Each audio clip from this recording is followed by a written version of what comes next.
수요일 새벽기도 나오신 성도님들을 예수님의 이름으로 환영하고 축복합니다. 오늘 하나님 말씀은 기도 응답 후 원망이라는 제목으로 부제는 가짜 믿음과 참 믿음, 민수기 21장 1절부터 5절 말씀 전하도록 하겠습니다. 네겝에 거주하는 가나안 사람 곧 아랏의 왕이 이스라엘이 아다림 길로 온다함을 듣고 이스라엘을 쳐서 그중 몇 사람을 사로잡은지라. 이스라엘이 여호와께 서원하여 이르되 주께서 만일 이 백성을 내 손에 넘기시면 내가 그들의 성읍을 다 멸하리이다. 여호와께서 이스라엘의 목소리를 들으시고 가나안 사람을 그들의 손에 넘기심에 그들과 그들의 성읍을 다 멸하니라. 그러므로 그곳 이름을 호르마라 하였더라. 백성이 호르산에서 출발하여 홍해 길을 따라 에돔 땅을 우회하려다가 길로 말미암아 백성의 마음이 상하니라. 백성이 하나님과 모세를 향하여 원망하되 어찌하여 우리를 애굽에서 인도해내어 이 광야에서 죽게 하는가. 이곳에는 먹을 것도 없고 물도 없도다. 우리 마음이 이 하찮은 음식을 싫어하노라 하매. 아멘.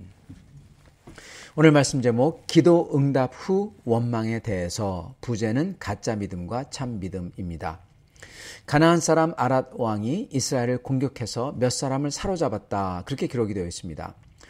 이 말을 봤을 때 이게 좀 약간 어떻게 보면 좀 이상한데 그게 왜냐하면은 전면전을 했다고 하면은 이렇게 기록이 되지 않기 때문에 그렇습니다. 전면전으로 모든 이스라엘 백성이 진영을 갖추고 그래서 싸운 게 아니라 기습 공격으로 그 200만 되는 백성들이 있는 그 도시 같은 그러한 데를 갖다가 쳐들어온 거죠. 기습을 한 거죠. 그래서 기습 후에 이스라엘 군인들이 훈련했던 대로 나와서 맞서니까 도망갔다. 그렇게 볼 수가 있습니다. 마치 해적이나 이런 식의 스타일인 거죠. 이전에도 이와 비슷한 상황이 있었습니다. 그게 출애굽하자마자 얼마 되지도 않았던 그 시기에 아직 호렙산에 도착했지도 못했죠. 그때 아말렉이 이스라엘을 공격했던 때입니다. 그때는 이스라엘이 행진하는 대열을 갖춘 것도 아니고 그러한 어떤 전열을 그러한 가다듬거나 그걸 갖다가 세팅해 놓지도 않았던 때입니다. 그렇기 때문에 그때 큰 혼란이 일어났죠.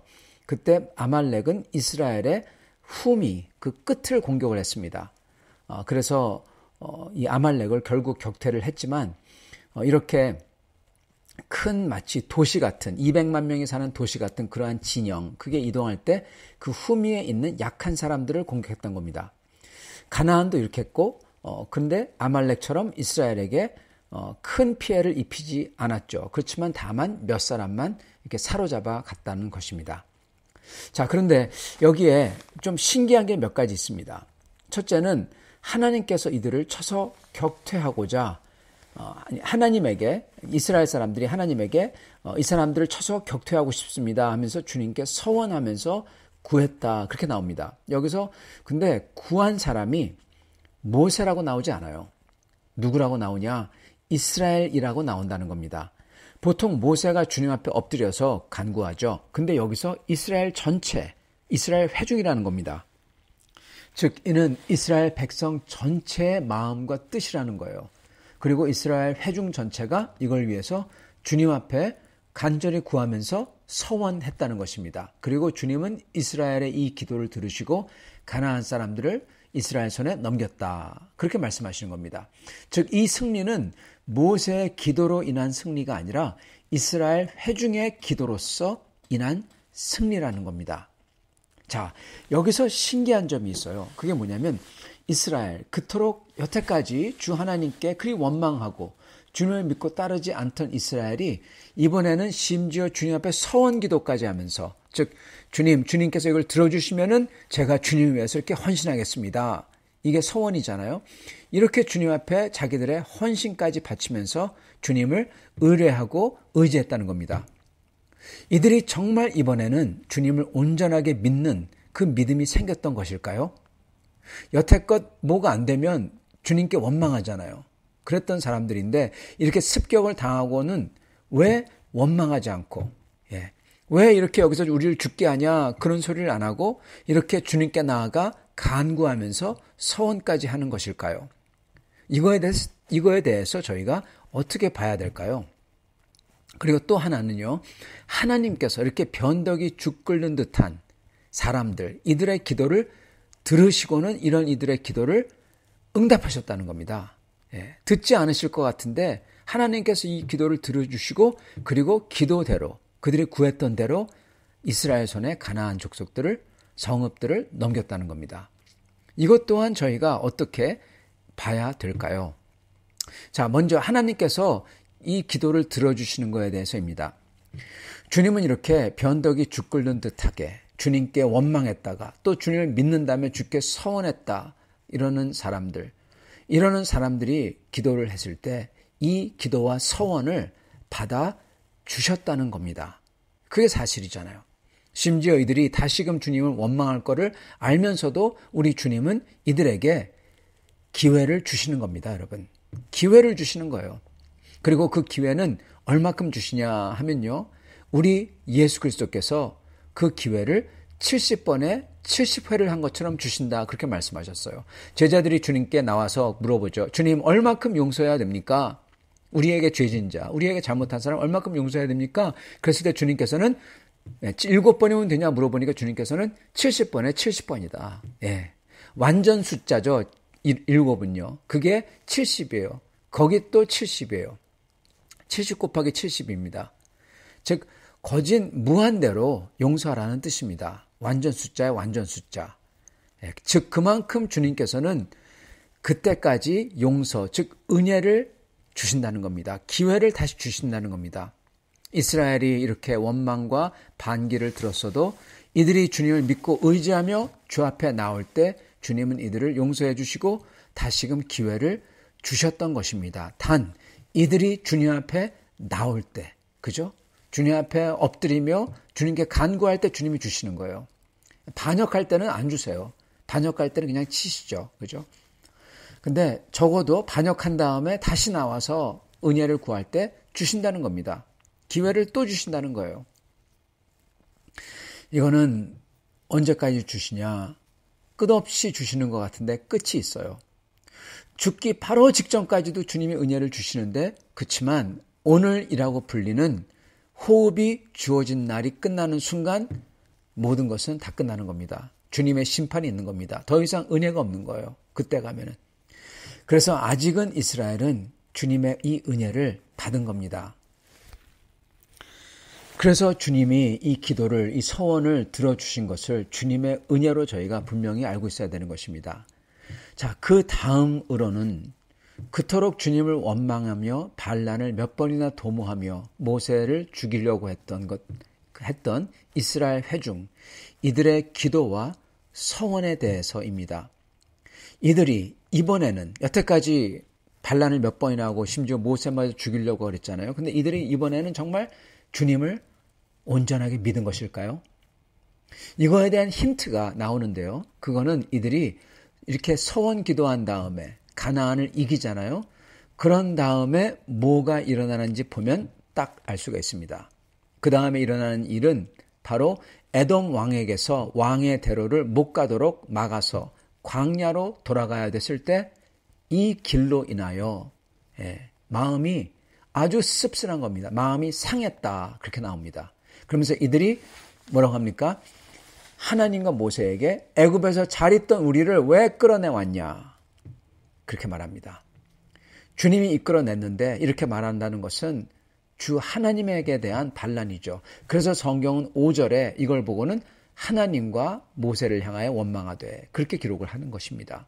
즉 이들이 바로 전에 주님께 나아가 주님 우리를 도와주세요. 이 가나안 이들을 쳐서 이기게만 해주신다면 저희는 주님께 헌신하며 주님을 섬기겠습니다. 이게 서원이죠. 이 서원했던 게 광야길로 가면서 마음이 다 상해버린 겁니다. 그래서 바뀌어버린 겁니다. 즉 이들의 서원은 정말 믿음이 아니었다는 것입니다. 그렇다면 이들의 서원은 뭐였을까요? 여러분 이들의 서원과 이들의 기도, 기도 열심히 했잖아요. 서원 기도했다는 겁니다. 열심히 기도했던 겁니다. 여러분 서원 기도 아시죠? 산에 올라가면은 그 산기도원 같은 데서 한국에서 소나무 붙잡고 그 뿌리 뽑힐 때까지 주님께 달라고 기도하고 주님이 주시기만 한다면 제가 저의 큰아들을 주님께 목회자로 바치겠습니다. 그렇게 많이 하잖아요. 주님이 들어주시기만 한다면은 제가 가진 것 주님께 헌납하겠습니다. 그게 서원기도입니다. 정말 산기도원 가서 그렇게 주님 외치면서 그렇게 밤새서 기도하는 거 그게 서원기도예요. 이들이 서원기도를 했다는 겁니다, 여러분. 이들도 서원기도 했어요. 이걸 잘 봐야 된다니까요. 이들이 했던 기도는 자기들이 간절히 뭘 원하기 때문에 주님께 나아가 빈 거죠. 그러면서 서원까지 한 거죠. 그리고 주님이 이걸 심지어 받아주셨고 그리고 심지어 이것을 이뤄 주시기까지 했다는 겁니다. 자, 여기서 우리가 반드시 깨달아야 되는 게 있어요. 깨달아야 되는 게 이렇게 사람들이 그토록 서원기도하고 산기도원 가서 서원기도하고 그래서 주님께서 그 기도 제목을 이뤄 주셨어요. 그렇다고 해서 결단코 믿음이 더 좋아지거나 깊어지지 않았다는 겁니다, 여러분.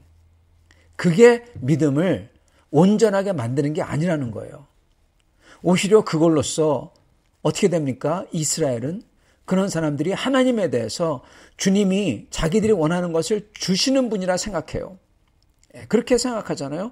그런 다음에 자기들이 원하는 게 안 이루어져요. 그럼 어떻게 됩니까? 하나님을 원망하고 하나님에 대해서 이럴 수가 있습니까? 그런다는 겁니다. 이스라엘이 이 기도가 응답된 다음에 그런 다음에 하나님께서 우리가 원하는 거 주시는 분이라 생각했죠. 그런 다음에 곧 이어서 그 광야길이 나와서 마음이 상할 때 원하는 게 안 될 때 어떻게 합니까? 주님을 원망하는 겁니다. 주님이 없다. 주님 내가 버리겠다. 그런 소리는 안 해요. 근데 뭐라고 하죠? 왜 잘 있는 우리를 애굽에서 주님이 끌어내서 이렇게 했냐. 즉 탓하는 겁니다. 내가 지금 현재 상황 이렇게 안 된 게 주님 탓이다. 이 소리 하는 거예요. 여러분 저희의 삶에 안 된 거 보고 주님 탓이다. 이런 소리 하면 안 됩니다. 그게 주님을 원망하는 거예요. 자기가 해놓고 나서 자기가 100% 억울해하고 따라온 겁니다. 이스라엘 백성은. 우리가 이렇게 됐다면은 우리가 만든 결정들, 우리가 만든 그러한 그릇된 결정들 때문에 아니면 우리의 상황, 우리의 버릇, 우리의 인간됨 때문에 이런 건데 근데 그거에 대해서 막 불만과 원망을 해요. 그러면 안 되는 겁니다. 그리고 그게 우리의 잘못됨 때문이 아니더라도 주님께서 정말 그러셨다면 주님께서 천국 데려가시려고 천국 들어가게 하시려고 우리를 훈련시키기 때문에 데려오신 거예요. 그거 가지고 잘 있는 우리를 왜 여기서 끄집어냈냐 이렇게 만들었냐고 그렇게 소리하면 안 된다니까요. 왜냐 그 소리는 잘 있는 우리들 세상에서 편하게 아주 있고 편하게 있죠. 세상과 함께 어떻게 됩니까? 편하게 세상과 함께 불타 없어지는 겁니다. 망하는 겁니다. 거기서 꺼내주시려고 온 겁니다. 물론 불편하죠. 그러나 주님이 사랑하셔서 온 거고 그리고 우리는 그거를 믿음으로 봐야 되는 겁니다. 사람들이 서원 기도하고 그리고 그 기도가 이루어지고 그래가지고 자신은 믿음이 좋은 것처럼 생각하고 그래요. 근데 그러고 나서 바로 또 뭐가 잘 안 될 때 사람들은 주님을 곧장 아까 말씀드린 것처럼 왜 내 삶을 이렇게 만드십니까? 또는 주님께서 이렇게 왜 하셨나요? 이렇게 원망을 한다는 겁니다. 그렇게 원망하고 나서는 그냥 자기들은 아무것도 아닌 것처럼 그냥 그때 그냥 짜증나서 그랬어요. 감정이 그래서 그랬어요. 쉽게 말하고 쉽게 정당화합니다. 그렇지만 성경은 분명히 우리가 하는 말로서 심판받는다고 그랬습니다. 그리고 그럴수록 그렇게 하면 할수록 그 사람의 원망과 짜증냄은 점점 회를 더할수록 더 커져요. 그리고 주님은 어떻게 하십니까? 70번에 70번을 용서하시지 용서해 주시지만 어느 날 이게 올 스톱되고 심판이 갑자기 닥칠 수 있다는 겁니다. 그래서 저희는 이거를 보고 반드시 교훈을 얻어야 됩니다. 참 신앙과 참 믿음, 진짜 믿음은 우리의 기도 제목을 위한 서원 기도가 그거를 열심히 해서 그게 이루어졌다고 그래가지고 참 믿음이 더 생기고 깊어지고 이게 아니라는 겁니다. 참 믿음은 여러분 잘 들으시기 바랍니다. 참 믿음은요. 오직 정말 영혼 깊숙이서부터 내가 얼마나 모자르고 죄스러운 자인지 내가 느낄 때 그때 그런 내게 주님의 그 무조건적인 은혜와 사랑을 70번에 70번 주시듯이 받았다. 이거를 느끼는 겁니다. 그럴 때 여기서 깊이 감사하며 그 감사함에서부터 참 믿음이 시작하는 겁니다. 여러분, 믿음의 시작은 그 무엇보다도 이 죄인을 향한 주님의 사랑과 은혜에 감격해서 감사할 때 생기는 겁니다. 여러분, 참 믿음은 은혜의 감사에서 생기는 거예요. 그게 진짜 믿음인 겁니다. 은혜에 대한 감사에서부터.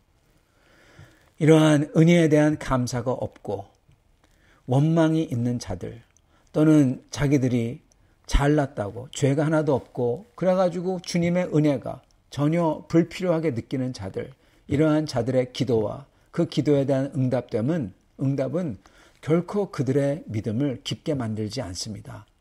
그건 한때일 뿐 철새 믿음인 것입니다. 그러나 주님께 향한 깊은 죄인된 자로서의 그러한 갈급함을 가지고 주님의 은혜를 맛보며 그거에 대한 감사가 있을 때 그런 사람들은 무슨 일이 있을 때마다 잘 되거나 좋은 일이면은 찬양으로서 그리고 힘들고 어려운 광야 같은 일이라면은 간구로서 주님께 나아가는 겁니다. 그게 참 믿음을 가진 사람들의 모습이고 참 믿음을 가진 사람들의 마음인 것입니다. 사랑하는 성도 여러분, 그래서 은혜에 대한 감사와 감격이 사라지면 우리는 아무것도 아닙니다. 믿음이 사라지는 거예요. 진짜 믿음은 나 같은 죄인에게 향하신 하나님의 은혜, 이 은혜에 대한 감격과 감사가 항상 충만하여 그 주님을 사랑하려고 하는 그 마음이 그 마음에 항상 충만한 것입니다. 이렇게 참 믿음을 가지고 주님을 따르시는 성도님들 될 수 있기를 간절히 축원합니다. 같이 기도하겠습니다. 아버지 하나님 감사합니다. 오늘 말씀을 통하여 이 가짜 믿음과 참 믿음을 보여주시니 감사합니다. 주님, 저희가 그 어떤 곳에서도 항상 저희의 모습, 내가 누군지, 내가 바로 죽을 죄인이라는 것을 철저하게 알고 그리고 그 사람에게 하나님의 은혜가 얼마나 큰지 주님 그거를 알아 항상 감격과 감사 속에서 주님을 향한 사랑으로 살 수 있도록 축복하여 주시옵소서. 이게 참 믿음이고 이게 주님께서 기뻐하시는 삶인 줄 믿사오며 우리 주 예수 그리스도 받들어 기도드리옵나이다. 아멘.